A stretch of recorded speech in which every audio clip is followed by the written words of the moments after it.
Hello and welcome to the Sensual Being podcast with myself, your host, Jolene Whiting. I have been a pole dance teacher for nearly 20 years. I'm also a yoga instructor, and my favourite pastimes are connecting to my own sensuality, connecting with the world, and connecting with animals as well. In this podcast, you'll find new and inventive ways of how you see yourself, connecting yourself with others, and also how you see and view the world around you. For this episode today, we are going to be looking at how our thoughts can dictate how we feel about events coming up, how we can change them to make us feel happier in our day-to-day life. Hello, you wonderful sensual being. Thank you so much for joining me today.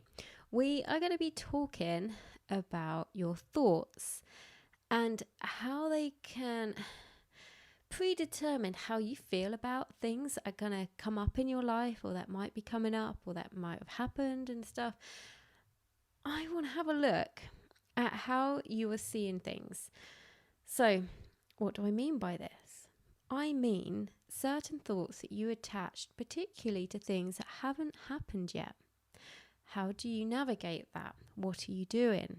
Is there something that you're doing? Is there something that we could change or alter about that, altering your perception about events that are coming up? So, first of all, your thoughts are not real. They are actually not real, but how we can attach ourselves to thoughts can make them seem very real. Now, this is interesting because we can change our state of being by thinking about things. Yeah. So if our thoughts are spiraling out of control, they can make us feel awful. I mean, to be honest, this is how actors and actresses do things like if they cry on set, they can draw on a previous experience. I'm not saying they all do this, but they can draw on a previous experience and literally just think about it and put themselves through that, and it will invoke a certain response, particularly when it comes to physical tears, so thoughts are extremely powerful. So whilst I'm telling you they're not real, they hold a lot of power, particularly for something that isn't real. So, with this as well, it can lead to a lot of anxiety. So, anxiety is very much fearful of what might happen. Yeah, what might happen. So, when we are fearful about things, we can attach bad thoughts to good things. Yeah. So I know bad things do happen in life, and I'm not saying that by doing this, you are going to eradicate that. That is not where we are going with this. We are trying to manage our expectations of how we perceive things that are happening. So if you've got something coming up, it could be really good. I mean, you might be getting married soon, and you might be thinking, whoa, this is amazing, I'm getting married.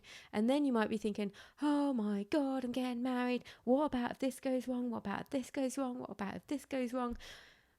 And then all of a sudden, can you feel the shift in how you're feeling? Some of my students before, when they've got a dance show coming up, they're like, yes, the dance show, I'm going to book it, I'm going to perform. And then all of a sudden, the closer we get to the time, the more anxiety and fear start to creep in. What about if this happens? What about if that happens? And I'm not saying that none of this stuff will happen, but the chances are most of the things you've ever thought about that are bad, that could happen, I can guarantee, probably more than 99% of all that stuff has never happened. Yeah. And the thing is that when stuff does happen, you will deal with it. But if you have gone into it with a better state of mind, if, big if, right? If any of that bad stuff does happen, you will have a better state of mind to be able to deal with it. But like I say, the chances are you're probably going to live in fear with these thoughts that you are creating. No one else is creating these thoughts, yeah? It is you.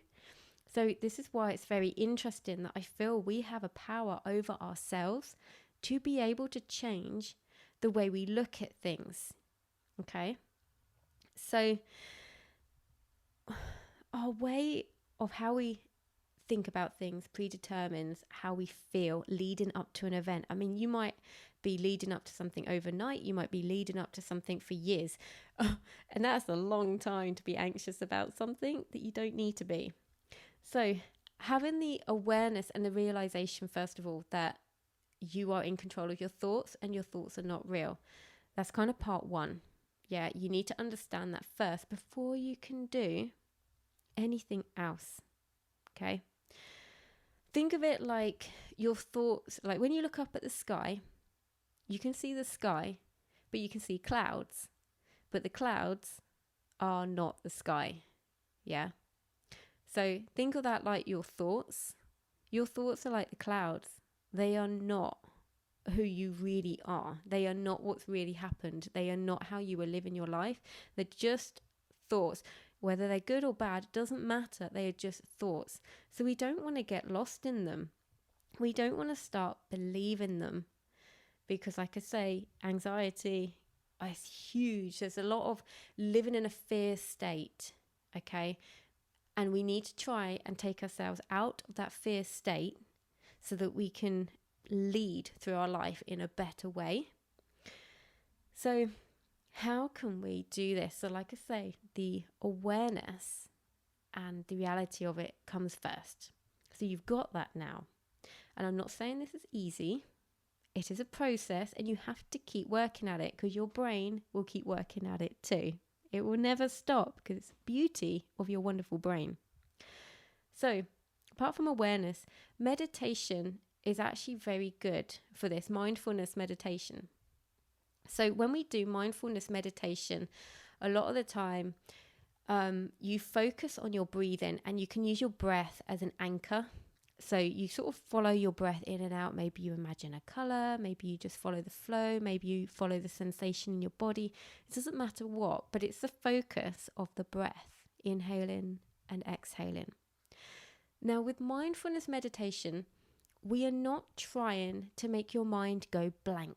A lot of people think, oh, I sit down, I'm going to zen out and I'm not going to think about anything. No. I mean, if you're one of those people, absolutely fine. Down to you. But mindfulness meditation, it's about being able to refocus your thoughts. So when you feel that spiral happening, like, oh, what about this happens? What about that? What about that? And you, oh my God, before you know it, you are gone in that make-believe world that doesn't even exist. What mindfulness meditation will do is it will give you the ability to re-channel where your thoughts are going. So during a meditation, you'll probably find that, oh yeah, she says, focus on the breath. And then you'll be like, I wonder what I've got to get for dinner tonight. Oh, I wonder what colour my socks are that I put on this morning. So you'll get all this random stuff come in because your brain will never stop. And when you realise, when you're doing a meditation and you realise, oh, what am I thinking about my socks for? You can think, I need to bring myself back to the breath. So you consciously do it. Yeah. And now this process you do as many times as you need to. So suddenly you've gone off again and thought, what am I having for dinner tonight? And then you think, oh, okay. No, I need to come back to my breathing. Yeah. So don't be scared about trying mindfulness meditation because it will teach you how to channel your thoughts. And some days you'll do a meditation and then you'll be doing this constantly, or you might be just unaware that you keep going off. But that's okay because it is different every time. You don't suddenly get good at it. Yeah, it's not that type of thing. But the more you do it, so when I started doing mindfulness meditation, I started off with, I found it very hard to find the time, which meant arguably I needed to do it more. So I started off with like 1 minute a day. Then I went up to 2 minutes. Then I went up to 5. Then I went up to 10. This process, to be honest, it took me about a year of trying my best to do it every day. And then after about a year, pretty much every day since then, and it's been about 7 or 8 years now, I will do it pretty much every day without fail. And I normally do, if I am struggling for time, I will just do a 5 minute because something is better than nothing. Okay. But normally, more often than not, I'm at least 15 minutes every day. Now, what has happened is that has completely changed how I refocus my mind in my day-to-day completely. So I noticed that it really did do something good, because my mum had an accident a few years ago. I'm so connected with my mum that I really channeled in empathy wise to her, and I couldn't help it. I was so open because it's her, and I felt so cut up about it. She's okay now. She's good. But when I was coming away from her from hospital and I had to go to sleep that night, I was thinking, oh my God, I am not going to sleep. I am not going to sleep. But I did some mindfulness meditation before I went to bed, and I managed to refocus my mind for about 5 minutes. And then I got into bed. And do you know what? Mindfulness meditation is about keeping your awareness to your breath. And I was quite tired. So what I did was I just continued to do it until I fell asleep. I just continued to refocus on the breath until I fell asleep. And you know what? I couldn't believe it. It worked. And I actually slept. I couldn't believe it. So I kept doing this. I normally meditate in the morning. That's just for me, how I prefer it. But this, I added in extra in the evening because I was like, my brain and my emotions running so high. So because I had practiced regularly, when I called on this superpower, because I really needed it, it was there for me, and I was able to use it even more than just channeling my thoughts different throughout the day. So do give it a go.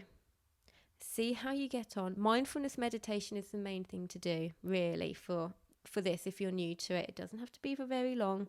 So many different places of getting meditations. It's going to be down to you where you're drawn to. But the main thing is you sit down, you feel your connection to the ground, bring your awareness to your breath. And if your mind wanders, just come back to the breath. If it wanders, come back to the breath. Okay. That is base level. That's all you need to do. Just set yourself 5 deep breaths. Can you do 5 deep breaths in a row and not have your mind wander? That's a good place to start. Okay, so a lot of this today is about changing your perception of things, and one of my favorite intentions, which helps with that quite a lot, is turning your expectation into appreciation. So I hope you found this episode useful, and don't forget to lead through your life with your heart and to live with intention. Thank you so much for tuning in today. If you enjoyed this episode, please do share it with your friends and on social media. If you have the time to rate or review this podcast, I'd be ever so grateful. If you'd like to follow me on Instagram, you can find me at Jolene Sensual Being. The links to my YouTube and to sign up to my mailing list will be in the show notes as well. I look forward to speaking with you again very soon.